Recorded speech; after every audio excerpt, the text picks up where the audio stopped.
Di hari yang cerah, 6 pemuda yang penuh semangat memutuskan untuk mendaki gunung tinggi yang legendaris. Mereka telah merencanakan perjalanan ini selama berbulan-bulan, mempersiapkan perlengkapan dan semangat petualangan yang membara. Mereka berenam, Haryadi, Sigit, Faisal, Heri, Raka, dan Gibran, berangkat bersama menuju gunung itu dengan semangat. Haryadi yang sudah sering mendaki gunung dan memiliki lebih banyak pengalaman daripada kelima temannya menjadi leader di perjalanan mereka kali ini. Haryadi mengingatkan kelima kawannya untuk tetap bersikap baik dan tidak bicara sembarangan di gunung nanti. Kelima kawannya mengiyakan. Sampai di gunung, mereka langsung memulai pendakian. Heri, kawan mereka yang usianya paling muda dan baru kali ini mendaki gunung, terlihat paling bersemangat. Sepanjang jalan, ia merekam jalan yang ia lalui menggunakan kamera ponselnya. Di tengah perjalanan mereka, ketika matahari mulai menanjak tinggi di langit, mereka bertemu dengan seorang kakek tua yang duduk di bawah pohon rindang.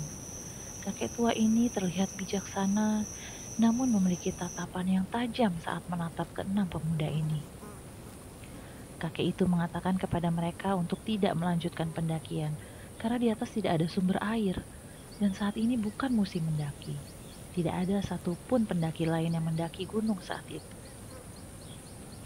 Sebaiknya kalian kembali saja. Tidak ada sumber air di atas sana, dan tidak ada satupun pendakian naik saat bukan musimnya. Harry merasa sedikit takut, tapi teman-temannya menenangkannya. Kalau kalian nekat naik juga, ingat pesanku baik-baik. Bila kalian mendengar suara keramaian ataupun suara gamelan, jangan kalian cari sumber suara itu. Setelah mengatakannya, kakek itu beranjak pergi. Semangat mereka belum reda.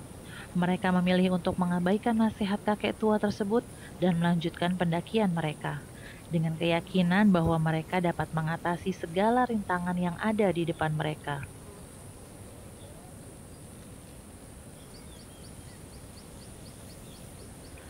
Namun, ketika mereka mencapai ketinggian yang semakin tinggi, mereka mulai merasakan kesulitan. Panasnya matahari dan kehausan mulai mengganggu mereka. Sigit yang sudah sangat kehausan menyarankan untuk kembali saja ke bawah, tapi yang lainnya menolak untuk menyerah begitu saja. Akhirnya, sebagai leader, Haryadi memutuskan bahwa mereka akan istirahat dulu. Faisal merasa dia masih kuat berjalan, maka ia mengatakan pada kawan-kawannya bahwa ia akan mencoba mencari sumber air. Yang lain setuju, tapi Haryadi mengatakan agar Faisal tidak pergi sendirian. Gibran ikut menemani Faisal mencari air. Sementara kawan-kawan yang lain mengistirahatkan diri, Haryadi berjalan ke arah yang berlawanan dengan kedua kawannya Faisal dan Gibran. Ia mencoba mencari air juga. Tak lama ia berjalan, Haryadi menemukan sebuah rumah dengan seorang nenek yang duduk di depan rumah itu. Setelah mengucap salam dengan santun, Haryadi bertanya, apakah nenek memiliki air untuk ia dan kawan-kawannya minum? Nenek itu tersenyum dan memberinya sebotol air juga setandan pisang. Dengan menggunakan bahasa daerah setempat, nenek mengatakan pada Haryadi untuk membawa pisang dan air itu untuk mereka makan. Tetapi jangan melanjutkan perjalanan. Sebaiknya mereka kembali pulang. Namun Haryadi yang tidak mengerti apa yang nenek itu bicarakan hanya mengangguk dan berterima kasih atas kebaikan nenek itu. Haryadi kembali ke tempat kawan-kawannya. Mereka senang melihat Haryadi membawa air dan juga pisang. Faisal dan Gibran juga telah kembali. Mereka tidak menemukan sumber air. Setelah memakan pisang yang diberikan nenek itu, mereka kembali melanjutkan perjalanan. Hari menjelang sore, udara pegunungan semakin dingin. Setelah berjalan cukup lama, Raka mengusulkan untuk beristirahat dulu karena ia merasa sangat lelah. Kawan-kawan yang lainnya pun setuju. Baru sebentar mereka beristirahat, tiba-tiba hujan mulai turun. Mereka berusaha mendirikan tenda, namun ternyata besi rangka tendanya ketinggalan. Faisal dan Raka berusaha membuat tempat berteduh dengan mengikat tenda mereka ke pohon dengan tali. Setidaknya mereka tidak kehujanan untuk sementara. Setelah beberapa lama berteduh di bawah tenda yang diikat ke pohon, hujan pun reda. Udara dingin sangat menggigit. Mereka sepakat untuk meneruskan perjalanan agar tubuh mereka kembali hangat bila bergerak. Begitu pikir mereka. Tak jauh mereka berjalan, mereka melihat sebuah rumah yang berdiri di tengah hutan. Mereka mendekati rumah itu berharap ada penghuni rumah yang bisa memberi mereka tumpangan untuk istirahat, karena hujan menyebabkan jalur pendakian menjadi licin dan cukup berbahaya.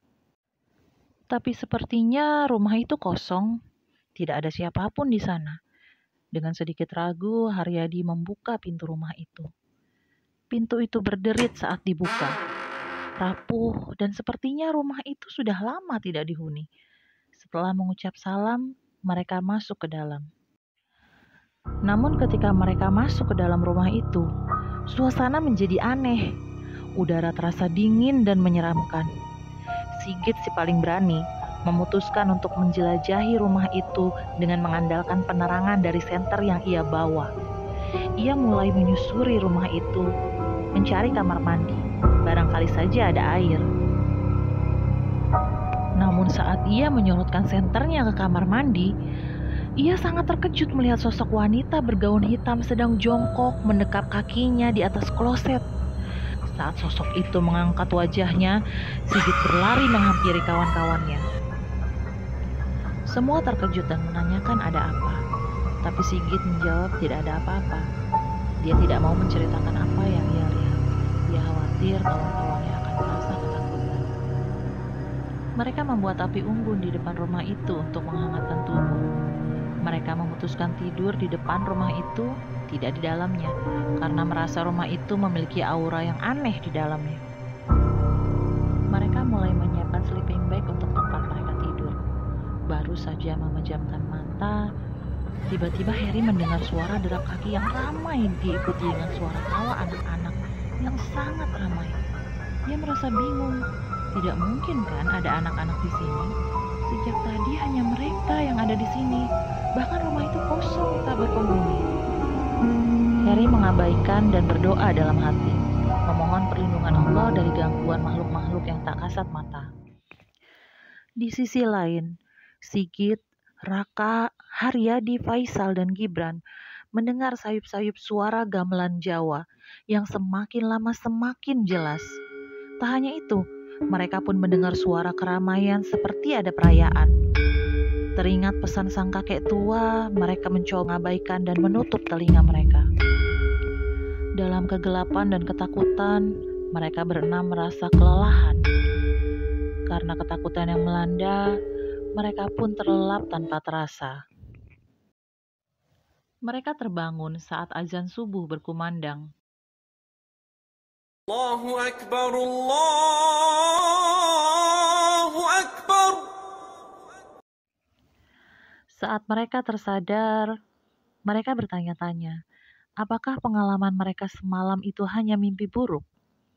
Namun saat mereka melihat satu sama lain, mereka menyadari bahwa perjalanan mereka semalam adalah hal yang tak pernah terlupakan dalam kehidupan mereka.